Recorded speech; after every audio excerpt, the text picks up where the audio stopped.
எனக்கு உங்களே ரொம்ப பிடிக்கும். அப்படியா? ஓகே. பிடிச்சா பாருங்க. ராம்குமார் என்ன நாட்டுக்கோழியா? நாட்டுக்கோழி வேணுமா? போய் கடையில் இருக்குது வாங்கி சமைச்சு சாப்பிடுங்க. பார்த்தா தெரியலையா? ஒரு வேலையும் இல்லைன்னு அதான் நானே சொல்லிட்டேன் ஹவுஸ் ஒய்ஃப்னு. அப்புறம் என்ன?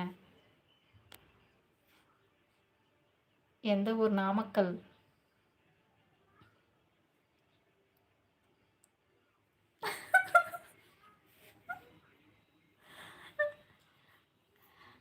அந்த கோழி வேணும்னா நாமக்கல் அதிகமாக இருக்குது, வந்து வாங்கிட்டு போங்க வாங்க. அது அதிகமாக தானே இருக்குது, ரேட்டும் கம்மி தான், வந்து வாங்கிட்டு போங்க. உங்கள் ஊர் பக்கமெல்லாம் ரேட் அதிகமாக இருக்கலாம், எங்கள் ஊர்லலாம் விலை கம்மி தான்.